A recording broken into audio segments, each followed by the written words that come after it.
Hello, नमस्ते. पुन्हा एकदा रुचकर आहार ब्लॉगमध्ये तुमचं खूप खूप स्वागत आहे. चकली झाली, बेसन लाडू झाले, आता पाळी आली शंकरपाळ्याची, हो की नाही?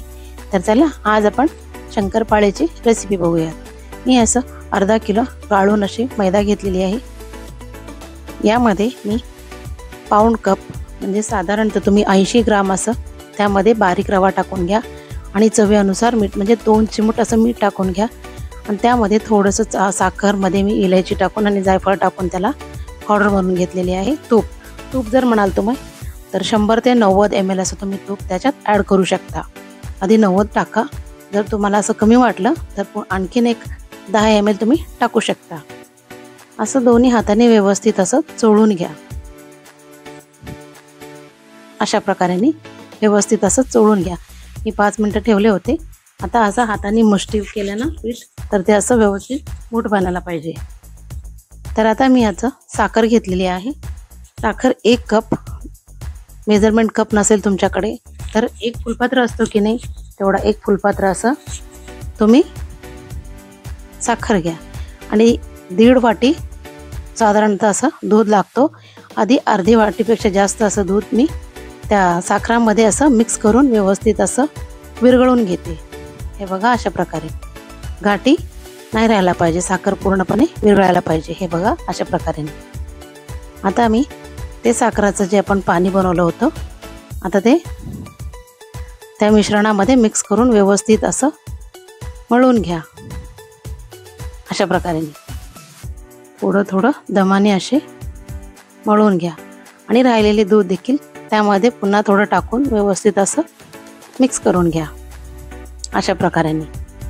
आता इथे पुढे थोडंसं पाणी तुम्हाला अजून लागणार आहे तर यामध्ये थोडंसं पाणी टाकून व्यवस्थित असं घट्ट एक डो तयार करून घ्या. लक्षात ठेवा जास्त असं सैल नाही राहायला पाहिजे. हे बघा अशा प्रकारे.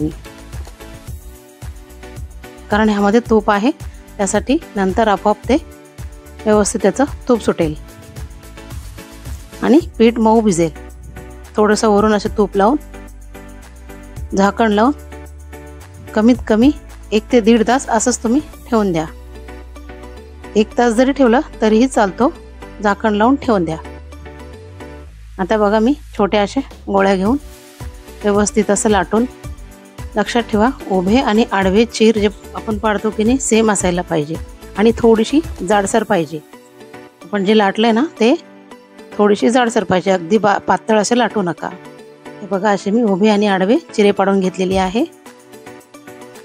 नाही तुम्हाला वेगळ्या आकाराचे पाहिजे असेल तर तुम्ही त्याला वेगळे आकारही देऊ शकता, पण शंकरपाळ्याचा जो आकार आहे हेच असतो. हे बघा असे मी सगळं असं त्याचे काप काढून घेते, असे चिरे पाडून घेते. बघा अशा प्रकारे. इकडे मी तेल गरम करायला ठेवलेले आहे. मीडियम हायवर मी तेल अगदी व्यवस्थित असं गरम करून घेतलेली आहे. हे बघा आणि त्यामध्ये असे सगळे टाकून द्या, म्हणजे घाला तेलामध्ये. अशा प्रकारे हळूहळू टाकत जा कारण हे हातावर वगैरे उडतो. लक्षात ठेवा लगेच त्याला पलटी करू नका. त्याला थोडंसं असं गोल्डन कलर आला ना की मगच त्याला धक्का लावा. नाहीतर तुम्ही डायरेक्ट असं त्याला पळीने असं खालीवरी केलं तर सगळं बिघडून जातात. शंकरपाळे व्यवस्थित होत नाहीये.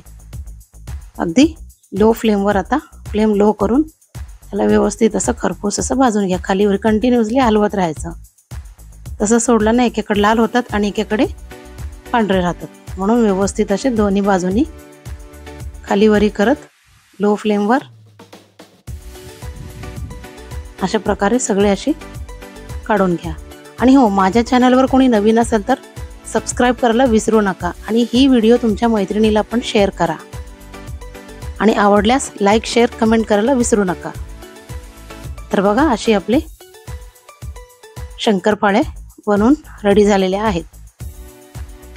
अशा प्रकारे तुम्ही नक्की एकदा ट्राय करा. अगदी परफेक्ट मेजरमेंट मी तुम्हाला यासाठी देते की तुम्ही जर आता बनवलं ना दिवाळीमध्ये ते चुकू नये मेजरमेंट, म्हणून मी तुम्हाला परफेक्ट मेजरमेंट द्यायचा प्रयत्न करत असते. कसे दिसतात आपले शंकरपाळे असेच दिसायला पाहिजे. अगदी पांढरं पण नाही, अगदी लाल पण नाही. थँक्यू.